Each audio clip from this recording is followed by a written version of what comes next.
माँ जी। अरे आशा बिटिया, आ गई तुम? जी आओ, सरला अंदर है। चलिए। सरला तुम्हारा ही इंतजार कर रही थी। दीदी आई हैं। नमस्ते दीदी। नमस्ते सरला। अब कैसी तबीयत है तुम्हारी? मैं बिल्कुल ठीक हूँ दीदी। बैठो बिटिया। जी आप भी बैठिए।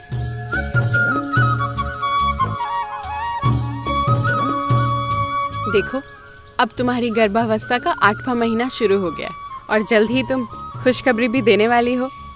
तो मैंने सोचा क्यों ना आज आप सबसे मिलकर चर्चा कर लूं कि जन्म के तुरंत बाद हम नवजात शिशु की देखभाल कैसे करेंगे। आशा बिटिया, जन्म के तुरंत बाद कुछ खास करना होगा क्या? हाँ माँ जी, तो सबसे पहले हमें ये जानना होगा कि नवजात शिशु के जन्म के बाद का पहला मिनट, पहला घंटा, पहला सप्ताह और पहला महीना, ये बहुत ही महत्वपूर्ण समय होता है जब हमें सबसे ज्यादा सतर्क और जागरूक रहने की जरूरत होती है। लेकिन ये समय इतना महत्वपूर्ण क्यों होता है बिटिया? माँ जी, यही वो समय है जब नवजात शिशु अपने आसपास के माहौल के अनुसार खुद को ढालने का प्रयास कर रहा होता है और इस समय उसकी प्रतिरोधक क्षमता बहुत कम होती है। ऐसे में उसमें खतरे की लक्षण होने की संभावना सबसे ज्यादा होती है। इसलिए यही वो समय होता है जब हमें सतर्क और जागरूक होकर नवजात शिशु की देखभाल करनी होती है। समझ गई बिटिया। लेकिन ये बताओ कि बच्चे के जन्म के तुरंत बाद हमें और कौन कौन सी बातों का ध्यान रखना चाहिए? अम्मा, बहुत अच्छा सवाल किया आपने।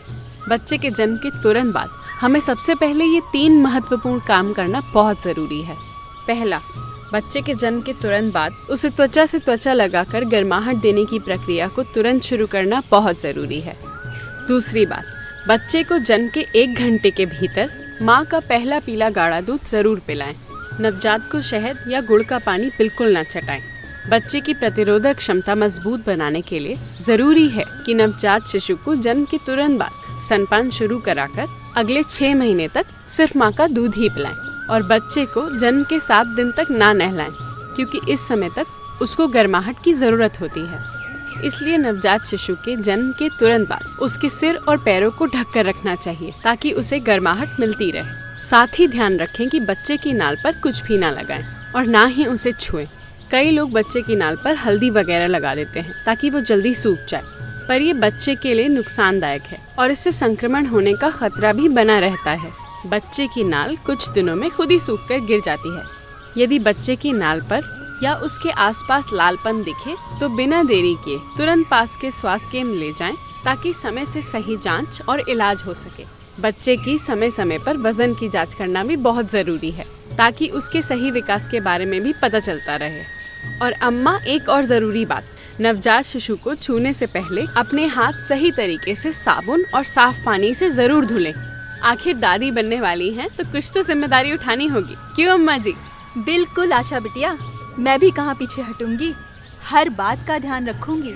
नवजात शिशु की पूरी देखभाल और सुरक्षा जब परिवार में होगी समझदारी और सतर्कता।